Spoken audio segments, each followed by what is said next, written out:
চাকরি লাগবো না, ওই ব্যবসা লাগবো না, ওই খাত লাগবো না, যেই খাতে আমাদের দুনিয়ার মহব্বতে আঁকড়াইয়ে ধরি না জান্নাত থেকে জাহান্নামে নেবে।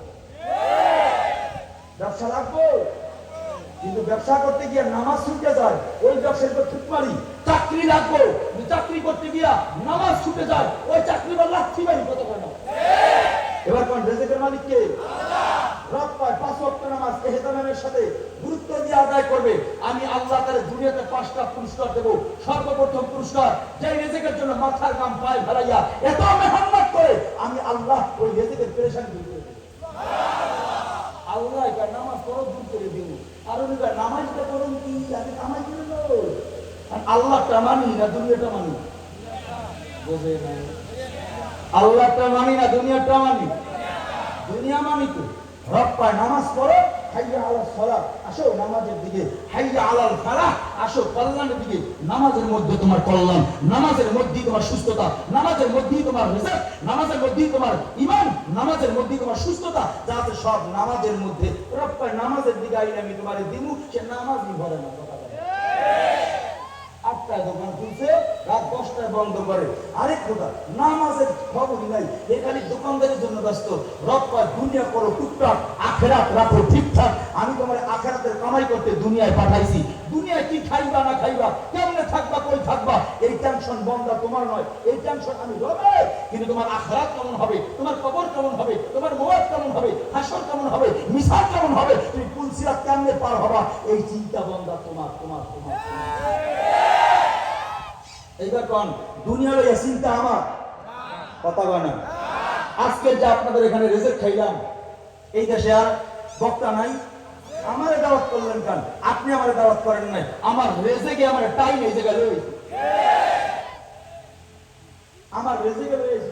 ওই যে রিজিক বরাদ্দ করে থুয়ে দিছে, এই মৌলভী ইউনূস আজকে এই জায়গার গোশ, এই জায়গার ডাল, এই জায়গার ভাত, এই জায়গার সবজি তোর তকদিরে লেখা রাখছি, তোরা কিলাইয়া হইলে ওই জায়গায় রয়ে যাবো। কথা বলে এর নাম ইমান।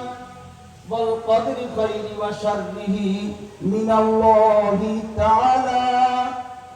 তকদিরে ভালো মন্দ কার থেকে হয়? ইমানি আওয়াজে জোরে কোন কার কার কার কার? তাইলে দোকানদারি চলবে ততক্ষণ, আল্লাহ ডাক দিবেন না যতক্ষণ। হাইয়া আলাস সালাহ বলছে আমার শাটার বন্ধ। কথা বলে না। হাইয়া আলাস সালাহ বলছে শাটার বন্ধ কেন? আল্লাহ বলছেন দুনিয়ার জমিনে তুমি কাজ করো, বরকত আমি দিয়ে দেব, রিজিকের জন্য পেরেশানি হওয়ার লাগবো না। রব কয় নামাজ পড়ো, পেরেশানি আমি দূর করে দিব। তার মানে কি? 5 টাকায় 5 লাখ টাকার বরকত দিবে কে?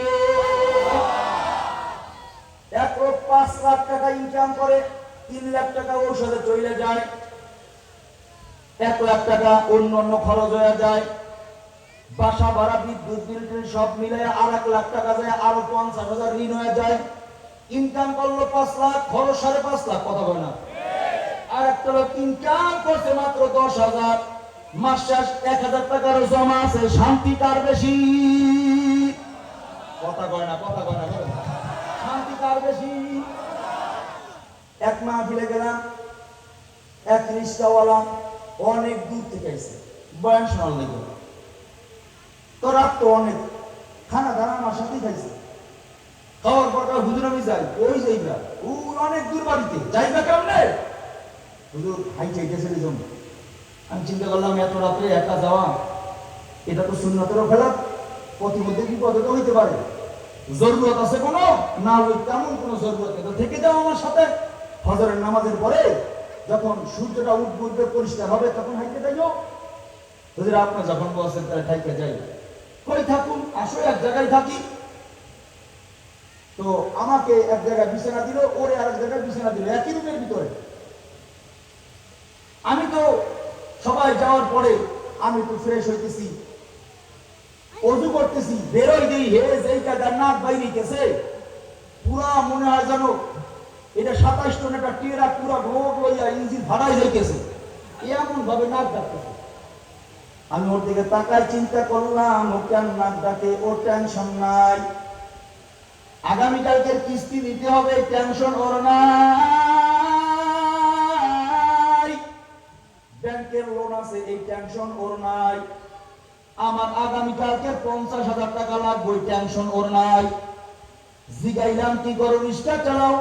আজকের হুজুর রিক্সা চালায় 170 টাকা পাইছি। নিজের রিক্সা নিজে চালাই যেন বয়ান শুনতে আসছি। আগামীকালকে সকালবেলা যা পাবো এইটা মিলাইয়া বাজার করব। তার মানে ওর পকেটে 170 টাকা আছে, ওর টেনশন নাই। কারো ঘরে সন্দুকের মধ্যে 10 লাখ টাকা, তার রাত্রে ঘুমায় না। শান্তি দেওয়ার মালিক কে? রাত্রে আর ঘুম হইল না। ও এমন ভাবে নাক বাইরেছে, আমি শুধু ওর দিকে তাকায় রইলাম আর চিন্তা করলাম, মালিক আমার দিলের শান্তি বড় শান্তি, এটা দুনিয়ার কোনো টাকা দিয়া কেন যায় না। ওর পকেটে 170 টাকা, এমন ভাবে নাক বাইরে ঘুমাইতেছে, মনে হয় তামাম দুনিয়ার রাজত্বটা ও পায়া গেছে। আর এত টাকার মালিক, বিছানার নিচে লাখ লাখ কোটি কোটি টাকা। আরে ঘুমের পরীক্ষা। কিছুদিন আগে এক মাহফিলে গেলাম, আমার কাউজুর দোয়া কইলেন, কি দোয়া করুম? 10 বছর পর্যন্ত ঘুমের বড়ি খাই, কিন্তু রাত্রে ঘুম হয় না। আমি কই ঘুমের বড়ি লাগবো না, বেশি বেশি দুরূদ পড়েন, কোরআন তেলাওয়াত করেন। ঘুম যখন আসবে না, মধুর সুরে আল্লাহর জিকির শুরু কইরা দেন, কারণ দিলের শান্তি আসলে চোখে ঘুম চলে আসে। ঘুমটা দিলের সাথে সম্পৃক্ত। যাই হোক মহতারাম হাজিরিন, কথা বেশি দূরে চলে গেছি। আখিরাত কামাই করতে দুনিয়া লাগবো, বলেন আখিরাত কামাই করতে। কিন্তু সাবধান, দুনিয়ার ভেতরে জায়গা দেওয়া যাবে। আসেন, সব থেকে দুর্বল করে আল্লাহ বানাইছে ওই মানুষটারে, যেই মানুষটাকে আল্লাহ তার ইবাদতের জন্য বানাইছে। বলেন আল্লাহ মানুষকে বানাইছেন কিসের জন্য? আব্বুরা জোরে বলেন না, বয়ান বেশি দূর করার খেয়াল নাই। বানাইছেন কিসের জন্য? ইবাদতের জন্য। কিন্তু মজার ও বোঝার বিষয় হলো, যে মানুষটাকে আল্লাহ তার ইবাদতের জন্য বানাইলেন, ওই মানুষটাকে বানাইছেন সৃষ্টি জগতের সব থেকে দুর্বল করে। মানুষের চেয়ে দুর্বল আর কেউ নাই। কত দুর্বল! একটা মশার কামড় সহ্য হয় না, একটা পিঁপড়ার কামড় মানুষটা সহ্য করবার পারে না। এত দুর্বল, হায়াতের দিক থেকে দুর্বল, খানার দিক থেকে দুর্বল, শক্তির দিক থেকে দুর্বল, হায়াতের দিক থেকে দুর্বল, দৃষ্টির দিক থেকে দুর্বল, শ্রবণের দিক থেকে দুর্বল। চিড়িয়াখানার গায়ে লেখা আছে, একটা বাঘেও নাকি দৈনিক 16-17 কেজি গোশত খাইবার পারে। অনেক যুবকদের দেখতেছি রে বাবা, এখানে কোন যুবক কি আছো, তোমারে ঘি দিয়া গোশ পাকায় দেওয়া হবে, তুমি 2 কেজি গরুর গোশ এক বসায় খাইবা, কে আছো হাত বাড়াও। নাই, কোন যুবক নাই। তাইলে চিড়িয়াখানার গায়ে লেখা আছে একটা বাঘেও নাকি দৈনিক 16-17 কেজি গোশত খাইবার পারে, অথচ মানুষ ঘি দিয়া পাকায় দিলে 2 কেজি গরুর গোশ খাবে, এটা তার হয় না। তাইলে বোঝা গেল খানার দিক থেকে একটা মানুষ দুর্বল, প্রাণী বাক সবল। শুধু তাই নয়, হায়াতের দিক থেকেও আপনি আমি দুর্বল।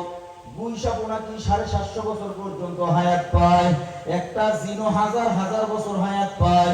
আপনার আমার হায়াতের কোনো গ্যারান্টি নাই। 60, 70, 80, 90 বছর উপর মানুষ এখন বাঁচেও না। হায়াতের দিক থেকে দুর্বল। শক্তি, হাতির মধ্যে আল্লাহ কি পরিমাণ শক্তি দান করলো, আপনার আমার মধ্যে এই পরিমাণ শক্তি নাই গো বাবা। শক্তির দিক থেকেও আপনি আমি দুর্বল, সব দিক থেকে দুর্বল করে আল্লাহ মানুষ বানাইয়া এরপর আল্লাহ ঘোষণা করেন, বলাকত কারণা বানিয়া দাম, আমি সৃষ্টি জগতে একমাত্র দামি উত্তম করে মানুষ বানাইলাম।